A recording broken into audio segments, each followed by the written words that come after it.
دووبەری کۆنەپەرستی ئائینی لە کردەوەی یەکتر تەغزیە دەکەن.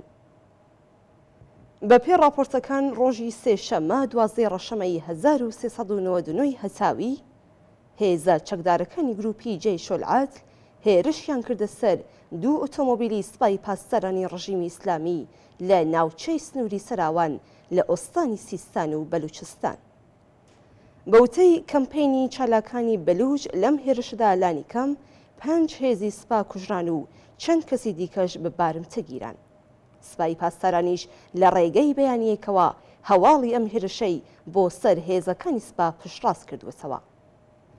سەرچاوەکانی نزیک بە جەیش العەدلیش هەواڵی هێرش بۆ سەر هێزەکانی سوپایان تەئید کردووە و ڕایانگەیاندووە کە لە جەریانی ئەم هێرشەدا 5 کەس کوژران و ژمارەیەکی دیکەش بە بارمتە گیراون.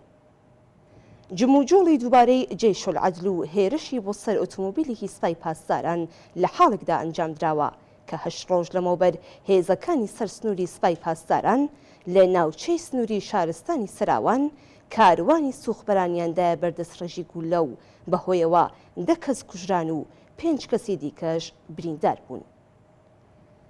بە شوێنیدا ڕۆژی سێشەممە 5 ڕەشەمەش کۆبوونەوەی ناڕزایەتی خەڵکی سەراوان لەگەڵ هێرشی هێزە ئەمنیەکان بەرەوڕوو بووەوە و بەهۆیەوە چەندین کەس بریندار بوون و دەست بەسەر کران. جەیش العەدل کە خۆی بە ئەرتشی عەداڵەت و بەرابەری و داکۆکی کاری خەڵکی سوننە مەزهەب بەتایبەت لە ئۆستانی سیستان و بەلوچستانی ئێران پێناسە دەکات، لە تەبلیغاتی خۆیدا فریوکارانە وای دەنوێنێ کە ئەم هێرشەی لە تۆڵەی جەنایەتی سوپای پاسداران دەرهەق بە سوختبەران ئەنجام داوە. بەڵام ئەم هێرشە ئەگەرچی لە جەرگەی بێبەشی و هەژاری خەڵکی ئەم ناوچەیە و کوژرانی سوختبەرانی زەحمەتکێش لەلایەن سوپای پاسداران و تەقەکردنیان بەرەو خەڵکی سەراوان ئەنجام دراوە، بەڵام هیچ پەیوەندیەکی بە بەرژەوەندی خەڵکی زەحمەتکێش و خەباتکاری ئەم ناوچەیەوە دژ بە سیاسەتی سەرکوتگرانە و کۆنەپەرستانی ڕژیمی ئیسلامی نییە.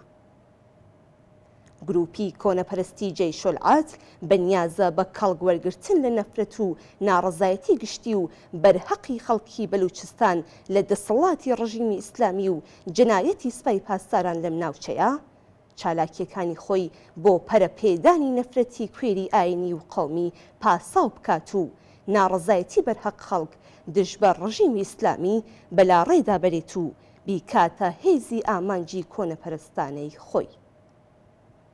ڕژیمی کۆماری ئیسلامی لە ماوەی ساڵانی ڕابردوودا لەلایەکەوە بە داسەپاندنی هەژاری و بێبەشی زیاتر بەسەر دانیشتوانی ناوچەی بەلوچستان و لەلایەکی دیکەشەوە بە چەکدارکردنی عەشایر و وەفاداری بە ڕژیم لە ناوچەکە لە ژێر ناوی هەوڵ بۆ پێکهێنانی یەکگرتووی سوننی و شیعە بکردەوە لە ناو خەڵکدا پەرەی بە ناکۆکی ئائینی داوە. هاوکات لەگەڵ ئەوەش ناوەندی بەسیجی سوپای پاسداران بە ئامانجی تەبلیغی شیعەکە ڕێتی و کۆکردنەوەی هێز لە قاڵبی ئوردوی جەهادی لە ناوچەکە حوزورێکی بەرچاوی هەبووە.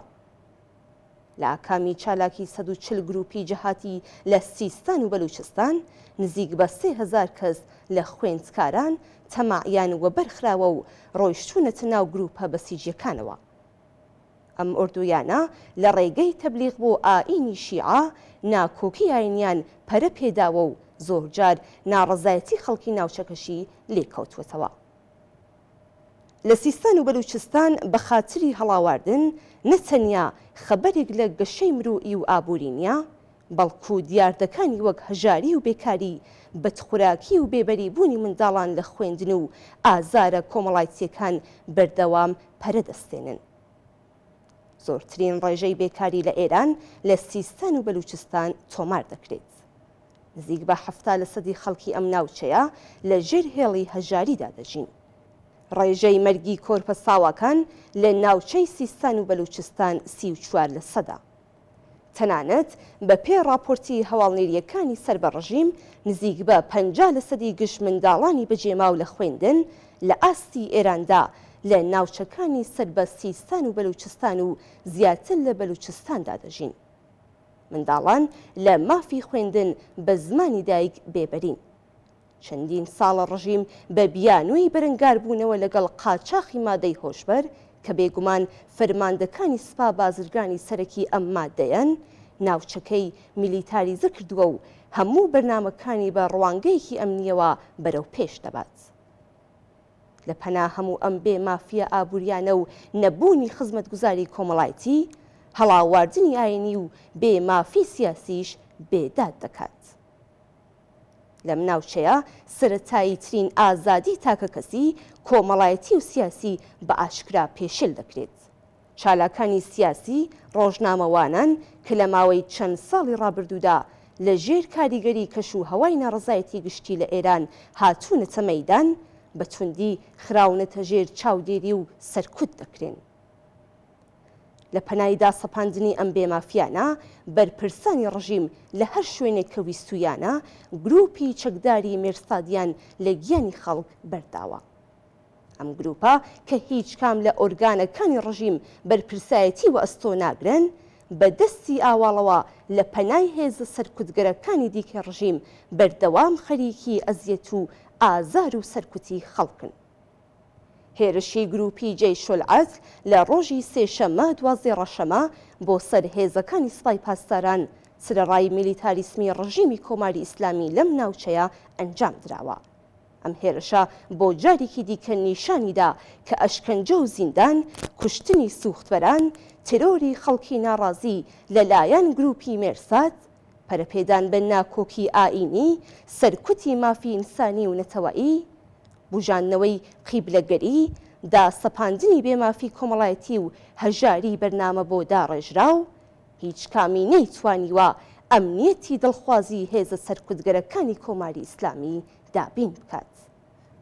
هەژاری و بێبەشی و سەرکوتی بەردەوام بووەتە بەستێنێک بۆ تەغزیەکردنی هێزە ئائینی و کۆنەپەرستەکانی وەک جەیشولعەدل تا ئەوانیش هاوشێوەی سوپای پاسداران بۆ توندکردنەوەی ناکۆکی ئائینی و قەومی چالاکی بکەن کە بەداخەوە ئەوەش دوو کەڵەکەی لە هەردوو لاوە ڕاستەوخۆ دەچێتە چاوی خەڵکی بەلوچستانەوە. داسەپاندنی سیاسەتی هەڵاواردن دژ بە خەڵکی بەلوچستان و ئەو بێمافیانەی کە بەسەر خەڵکی ئەم ناوچەیەدا سەپاوە لە ماهیەتی سەرمایەدارانەی ڕژیمی کۆماری ئیسلامیەوە سەرچاوە دەگرێت. بەڵام نابێ ڕێگە بدرێت کە نەفرەت و ناڕزایەتی بەرهەقی خەڵکی ئەم ناوچەیە و خەباتی ئەوان ببێتە دەستمایەی گروپایینە کۆنەپەرستەکانی وەک جەیشولعەدل. جمو جۆڵی نظامی ئەم گروپانە دەبێتە بیانوێک بۆ ڕژیم تا کەش و هەوای کۆمەلگا نظامی تر بکات و هەوڵی سەرکوتگەرانی خۆی تونتر بکاتەوە. کرێکاران و خەڵکی سەملێکرا و ئازادی سیستان و بەلوچستان بۆ خەبات دژ بە کۆماری ئیسلامی و وەدی هاتنی مافەکانیان و لە ناوبردنی بەستێنەکانی چالاکی ڕەوتە کۆنەپەرستە ئائینیەکان هیچ ڕێگایەکیان بێجگە لە هاوپشتی لەگەڵ بزوتنەوەی کرێکاری و باقی بزوتنەوە پێشڕەوە کۆمەڵایەتیەکان و خەباتی ئازادی خوازانەی خەڵکی ئێران لە پێش نییە.